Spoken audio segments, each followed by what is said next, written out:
Hello friends, इस video में मैं आपको बताना चाहूंगा बॉम्बे ऑक्सीजन शेयर के बारे में कि मीडिया आपको किस तरह से बेवकूफ बनाता है और आपको वही दिखाने की कोशिश करता है जो वो आपको दिखाना चाहता है। तो बॉम्बे ऑक्सीजन का शेयर जो 25 मार्च को अप्रोक्सीमेट 10,000 के लेवल पे ट्रेड हो रखा था, वो 19 अप्रैल को 24,000 रुपए से भी ऊपर पहुंच गया। तो मतलब 1.5 गुना के अप्रोक्सीमेट 1.5 गुना वो डबल हो गया, मतलब 1.5x से वो ज्यादा हो गया। मतलब वो 10,000 रुपए आपने लगाए हो तो 24-25,000 रुपए आपके पहुंच गए केवल 21 दिनों में।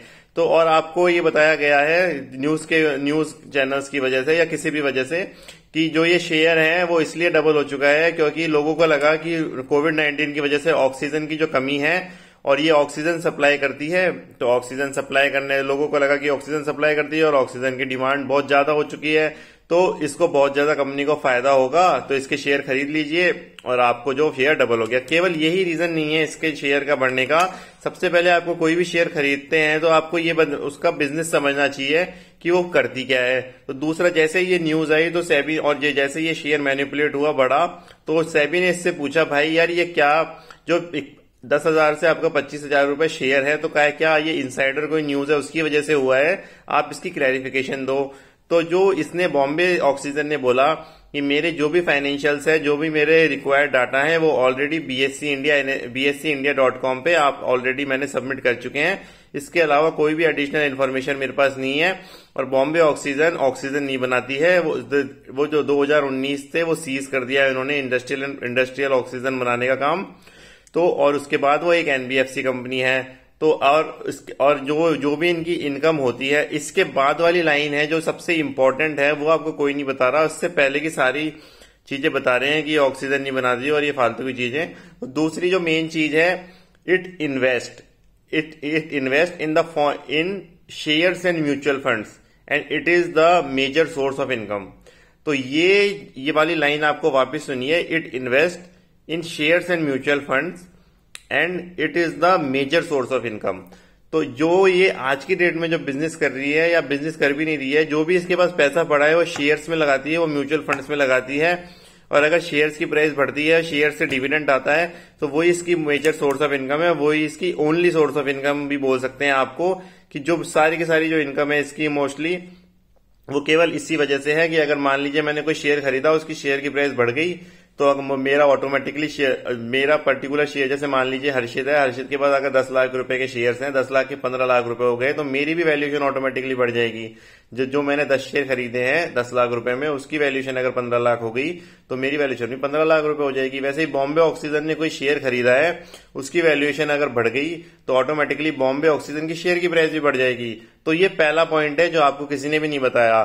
तो इससे अपन को क्या, इससे को मैं और भी डिटेल में बताऊंगा, इससे अपन को क्या सीख मिलती है कि अपन को कभी भी न्यूज चैनल्स पे अगर आपको न्यूज कोई दिखी भी है तो उसको क्लैरिफाई करने के लिए एक बहुत ही अच्छी साइट है bscindia.com, nscindia.com। एनएससी में शेयर लिस्टेड नहीं है। bscindia.com अगर आप तो गूगल पे डालेंगे और उस पर सर्च पे टाइप करेंगे बॉम्बे ऑक्सीजन शेयर या बॉम्बे ऑक्सीजन, तो और उसकी सारी डिटेल्स आप आधी घंटे खुद से पढ़ने की कोशिश करेंगे तो इजीली आपको समझ में आ जाएगा। काफी हद तक कुछ समझ में भी नहीं आया कोई बात नहीं, लेकिन आपको काफी चीजें आप अपने आप से एनालिसिस करना सीख जाएंगे और आपको पता लगेगा, हाँ यार ये 5 चीजें थी जो मुझे किसी ने नहीं बताई, मुझे केवल ऊपर की चीजें बता दी। तो अब दूसरी चीज, बॉम्बे ऑक्सीजन ने शेयर्स खरीद रखे हैं दूसरी कंपनियों के। अगर उसका कंपनियों का भाव बढ़ जाता है तो उसके शेयर की प्राइस बढ़ जाती है, उस कंपनी का भाव गिर जाता है तो उसकी शेयर की प्राइस कम हो जाती है। तो अगर दिसंबर 20 की अगर बैलेंस शीट में उठा के देख लूं तो इसके पास 172 करोड़ का रिजर्व एंड सरप्लस था और उसकी आज की मार्केट कैप है 350 करोड़ रुपए, जो 21,000 के भाव पे 340 करोड़ रुपए के आसपास है। तो मतलब अगर आपको मिनिमम से मिनिमम भी अगर भाव देखें दिसंबर 20 के भाव के अकॉर्डिंग, तो इसका जो भाव होना चाहिए वो 11-12 हजार रुपए तो होना ही होना चाहिए, क्योंकि अगर उसके पास रिजर्व एंड सरप्लस ही इतना है तो रिजर्व एंड सरप्लस के जितना भाव तो उसके पास ऑटोमेटिकली होना चाहिए, उससे कम तो हो ही नहीं सकता। तो आपको जो अगर बॉम्बे ऑक्सीजन शेयर्स का जो भाव है वो 21,000 रुपए के आसपास जो ट्रेड कर रहा है, वो क्या वाकई में महंगा है? तो मैं आपको, अगर आप उसकी मार्च 20 की बैलेंस शीट, अगर क्योंकि एनुअल रिपोर्ट होती है जो कि अप्रैल टू मार्च होती है, तो उसी में आपको डिटेल जो बाइफर्केशन है वो देना पड़ता है। उसमें बॉम्बे ऑक्सीजन को ये मैंडेटरी है देना कि उसने जो शेयर्स खरीद रखे हैं, उसने जो म्यूचुअल फंड खरीद रखे हैं, वो कितनी क्वांटिटी में खरीद रखे हैं और कितने अमाउंट के खरीद रखे हैं। तो अगर आप उसके डाउनलोड करके खरीदेंगे तो उसने एक शेयर खरीद रखा है सीक्वेंट साइंटिफिक लिमिटेड। तो सीक्वेंट साइंटिफिक लिमिटेड का जो भाव था दिसंबर 20 में, जब उसके प्रीवियस जो क्वार्टर था उसके, तो उसका जो भाव था वो 170 रुपए था, जो आज की डेट में बढ़ के हो चुका है 280 रुपए के आसपास। तो आप देखिए 170 रुपए का शेयर 280 रुपए का हो चुका है। तो मान लीजिए जितनी भी क्वांटिटी के उसने जो शेयर्स खरीद रखे हैं बॉम्बे ऑक्सीजन ने, वो एक ही क्वार्टर में दिसंबर से लेके जो अब की बार जो वो रिजल्ट आएंगे एक ही क्वार्टर में, उसका जो भाव है वो 170 से 270 हो गया। तो 1 लाख का जो शेयर खरीद रखा है, तो आप अप्रोक्सीमेट आप खुद ही लगा लीजिए कि आप उसकी वैल्यूएशन कितनी बढ़ गई। तो एक तो ये हो गया। दूसरा उसने खरीद रखा है SBI, state bank of India. Bank of India का जब दिसंबर में भाव था तो वो था अप्रोक्सीमेट 285। जो मैं सारे फिगर्स अप्रोक्सीमेट दे रहा हूं मैं आपको समझाने के कॉन्सेप्चुअल से। स्टेट ऑफ बैंक का जो आज का भाव है वो 335 रुपए है। तो 15% स्टेट ऑफ बैंक एसबीआई का जो शेयर है जो उसने खरीद रखा है वो बढ़ चुका है। दूसरे उसके पास शेयर है लार्सन एंड ट्यूब्रो है, एचडीएफसी है। उसके बाद जो उसके पास शेयर है सोलर एक्टिव करके जो शेयर है फार्मा इंडस्ट्रीज का ही शेयर है। उसका भाव जो दिसंबर में था वो 1180 रुपए था, अप्रोक्सीमेट 1200 रुपए था, जो बढ़ के 1550 रुपए हो चुका है। तो वो भी कम से कम 25% गेन कर चुका है। तो इस तरह से उसने जो जो शेयर्स खरीद रखे हैं उसकी वैल्यूएशन भी बढ़ चुकी है 3 महीने में। तो केवल यही रीजन नहीं है कि वो ऑक्सीजन है और नाइट्रोजन है और वो खत्म कर चुका है, उसका ये भी रीजन है जो उसने पुरानी होल्डिंग जो खरीद रखी है उसकी, और उसकी जो होल्डिंग है पुरानी वो ऑटोमेटिकली बढ़ चुकी है। और दूसरे जो रीजन है उसका बढ़ने का, उसके बाद एनबीएफसी का लाइसेंस भी है। अगर मैं अगर पर्टिकुलर आप खुद की बात कीजिए, जैसे मेरी बात कीजिए कि मान लीजिए मेरे पास 50 लाख रुपए के शेयर्स हैं, वो 75 लाख रुपए के हो चुके हैं। तो 75 लाख की वैल्यूएशन तो मेरी वैसे हो गई, प्लस मेरे पास एक एनबीएफसी का लाइसेंस भी है। तो मैं एनबीएफसी का काम भी कर सकता हूँ विदाउट एक्सेप्टिंग पब्लिक डिपॉजिट, तो उसकी मुझे वैल्यूएशन एडिशनल मिलेगी। तो जो बॉम्बे स्टॉक का एक्सचेंज का जो भाव है 12,000 रुपए के आसपास, तो उसके बाद रिजर्व एंड सरप्लस ही है थे दिसंबर की बैलेंस शीट पे, plus percentage increase in the price of share. तो जो भी उसकी परसेंटेज इंक्रीज हुई प्राइस ऑफ शेयर, तो वो ऑटोमेटिकली, उसके बाद जो उसको डिविडेंड मिला उस शेयर से वो भी उसने री इन्वेस्ट कर दिया। तो उसके बाद जैसे मान लीजिए 1 लाख रुपए मैंने इन्वेस्ट करे और उसमें से मुझे 1,000 रुपए डिविडेंड मिला, तो मैंने 1,000 रुपए भी इन्वेस्ट कर दिए, तो 1,01,000 रुपए का भाव ऑटोमेटिकली बढ़ गया। तो जो डिविडेंड इन्वेस्टमेंट मैंने किया उसका भाव भी ऑटोमेटिकली बढ़ गया, क्योंकि मोस्टली जो इनके म्यूचुअल फंड्स हैं वो ग्रोथ वाले हैं। तो अगर आप इसकी बैलेंस शीट, सबसे मेजरली आप जो गलती कर रहे हैं, तो आप कोई भी शेयर खरीद रहे हैं, कोई भी न्यूज खरीद भी नहीं रहे, केवल न्यूज ही पढ़ रहे हैं, तो आप उसमें सबसे पहले जो चीज है वो उसकी bscindia.com से उसकी बैलेंस शीट डाउनलोड कर लीजिए और उसको डिटेल में पढ़ने की कोशिश कीजिए।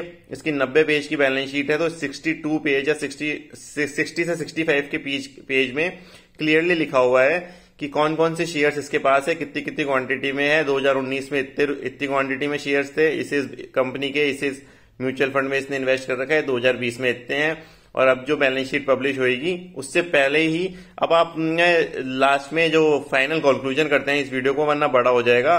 तो आपने इस वीडियो से ये सीखा कि हमें bscindia.com से वेरीफाई कर लेना चाहिए और खुद से पढ़ने की कोशिश करनी चाहिए कि कौन सा हमें शेयर खरीदना चाहिए या कौन सा हमें नहीं खरीदना चाहिए, except relying on the news या फिर कोई यूट्यूब चैनल के बेसिस पे। मैं इंक्लूडिंग मी, अगर आपको मेरा भी कोई डाटा फेक लग रहा है या कुछ लग रहा है तो आप उसको भी वेरीफाई कर लीजिए फटाफट से bscindia.com से, मोबाइल से या लैपटॉप से, डेस्कटॉप से, जैसे भी आपको करना है।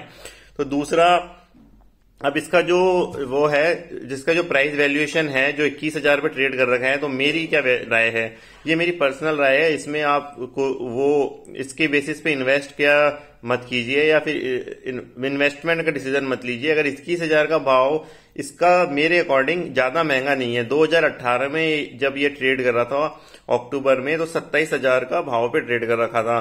तो मेरे हिसाब से इसका जो भाव है ये 27,000 के भाव को भी ब्रेक करके आगे की तरफ बढ़ने लग जाएगा थोड़े टाइम में। तो अगर आपको 2 शेयर लेने हैं इसके, क्योंकि ये 21-22 हजार का शेयर है, तो मान लीजिए अप्रोक्स किसी को 2 शेयर लेने हैं, तो मैं इसको कैसे डील करता। अगर मुझे इसको 21, पहली बात तो इसकी मार्केट कैप केवल 350 करोड़ है, तो किसी की भी कंपनी की मार्केट कैप 10,000 करोड़ से कम है तो उसमें इन्वेस्टमेंट नहीं करना चाहिए। लेकिन अगर मुझे फिर भी अगर 1% रिस्क लेके कोई ज्यादा गेन पे खेलना है, नॉर्मली बस लगा के खेलना है कि ठीक है यार कम हो गए तो कम हो गए, और बढ़ गए तो बढ़ गए, या मतलब एक रिस्क लेना है बहुत ज्यादा।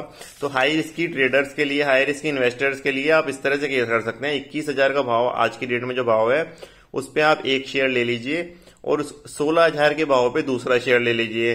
तो 16 और 21,000 के भाव पे जब आप शेयर ले लेंगे तो आपको लॉस होने का चांसेस अप्रोक्सीमेट नेग्लिजिबल हो जाएगा। ज्यादा से ज्यादा ये हो सकता है आपको थोड़ी ज्यादा टाइम तक इसको होल्ड करना पड़े, 6 महीने, 1 साल, 2 साल तक होल्ड करना पड़े, बट आपके जो हिसाब से एकदम सेफ हो जाएंगे। तो 16,000 और 21,000 पे अगर आपको फिर भी और भी ज्यादा सेफ होना है तो 21,000 पे एक बिड लगा दीजिए, 16,000 पे एक बिड लगा दीजिए और 14,000 पे एक और बिड लगा दीजिए। 14,000 16,000 तक ये जाएगा भी नहीं, बट फिर भी अगर ऐसे ही सेफ होना है अपन को, अगर तो अपन इस तरह से भी खेल सकते हैं कि 21, 16 और 14,000 पे तीन शेयर मुझे लेने हैं, मान लीजिए 65,000 रुपए के आसपास के, 60-65,000 रुपए के। मेरे पास 50,000 रुपए ही है, सॉरी, क्योंकि जैसे जैसे नीचे चढ़ता जाएगा तो अमाउंट इन्वेस्टमेंट भी कम हो जाएगा।